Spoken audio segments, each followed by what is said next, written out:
ಮಕ್ಕಳೊಮ್ಮೆ ಶಾಲೆಯಿಂದ ಬಂದಾದ ನಂತರ ಯಾವ ರೀತಿ ಸಮಯ ಓಡುತ್ತೆ, ಆ ಸಂಜೆಯ ಒಂದು ಅಮೂಲ್ಯವಾದ ಕ್ಷಣಗಳು ಯಾವ ರೀತಿ ಬೇಗ ಬೇಗ ಓಡುತ್ತೆ ಗೊತ್ತೇ ಆಗೋದಿಲ್ಲ ಅಲ್ವಾ? ಮಕ್ಕಳ ಬಾಲ್ಯದ ದಿನಗಳಲ್ಲಿ ತಾಯಿಯ ಒಂದು ಸಮ್ಮುಖ ಒಂದು ಗೂಡಿನಂತೆ ಇರುತ್ತೆ. ತಾಯಿಯ ಮಡಿಲಿನ ಆ ತಂಪು ಸ್ಪರ್ಶ ಆಗಿರ್ಬೋದು, ಇಲ್ಲ ತಾಯಿ ಪ್ರೀತಿಯಿಂದ ಬೆನ್ನಿಗೆ ಹೊಡೆದ ತಣ್ಣನೆಯ ಕೈ ಆಗಿರ್ಬೋದು, ಎಲ್ಲ ಸಹ ತುಂಬಾ ಅಮೂಲ್ಯವಾದದ್ದಲ್ವಾ? ಶಾಲೆಯಿಂದ ಬಂದವರೇ ತಾಯಿ ನಮಗೆ ಏನು ಮಾಡಿದರೆ ತಿಂಡಿ ಅಂತೇಳಿ ನೋಡುವಂಥ ಅಥವಾ ಕಾಯುವಂಥ ಉತ್ಸುಕತೆ ಆಗಿರ್ಬೋದು, ನಿಜವಾಗ್ಲೂ ಅದ್ಭುತ. ಸ್ನೇಹಿತರ ಜೊತೆಗೆ ಆಟ ಆಡ್ಲಿಕ್ಕೆ ಅಂತೇಳಿ ಹೋದವರು ತಾಯಿಯ ಕೂಗು ಕೇಳಿ ಓಡಿ ಬರುವಂತಹ ಆ ಸಂದರ್ಭ ಆಗಿರ್ಬೋದು.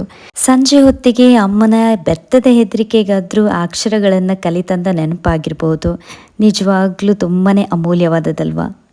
ಬಾಲ್ಯದ ಸಂತೋಷದ ಕ್ಷಣಗಳಲ್ಲಿ ಯಾವುದೇ ಚಿಂತೆ ಇರಲಿಲ್ಲ. ಆದರೆ ಕಾಲ ನಮ್ಮನ್ನು ಜೀವನದ ಹೊಸ ಜವಾಬ್ದಾರಿಗಳತ್ತ ಒಯ್ಯುತ್ತೆ. ತಾಯಿಯ ಮಡಿಲಿನಲ್ಲಿ ಕಳೆದಂಥ ದಿನಗಳು ದೂರ ಆಗುತ್ತಾ ಹೋಗುತ್ತೆ. ನಾವೆಷ್ಟೇ ಪ್ರಯತ್ನ ಪಟ್ಟರೂ ಸಹ ಆ ಬಾಲ್ಯದ ಸವಿ ನೆನಪುಗಳು ನಮಗೆ ಮತ್ತೆ ಮತ್ತೆ ಪಡೀಲಿಕ್ಕೆ ಖಂಡಿತವಾಗ್ಲೂ ಸಾಧ್ಯ. ಮನೆ ಬಾಗಿಲಲ್ಲಿ ಕೂತು ಸಂಜೆ ಹೊತ್ತಿಗೆ ಗೂಡು ಸೇರುವ ಹಕ್ಕಿಗಳ ಚಿಲಿಪಿಲಿ ಕೇಳುವಂಥ ಆ ಒಂದು ಅದ್ಭುತ ಸಮಯ ಇತ್ತು ನೋಡಿ. ಆ ಸಂಜೆಯ ಸಮಯ ಈವಾಗಲೂ ನೆನಪು ಬರುತ್ತೆ. ಈ ಸುಂದರ ನೆನಪುಗಳು ಜೀವನದ ಸಿಹಿ ಕ್ಷಣಗಳನ್ನು ಮತ್ತೆ ಮತ್ತೆ ಮನಸ್ಸಲ್ಲೇ ಜೀವಂತವಾಗಿರಿಸುತ್ತಲ್ವ? ನೀವು ಕಳೆದು ಹೋದ ಸಂಜೆ ಅದ್ಭುತವಾದ ಕ್ಷಣಗಳನ್ನು ಇವಾಗಲೂ ನೆನಪಿಸ್ತೀರಾ? ಖಂಡಿತ ತಿಳಿಸಿ.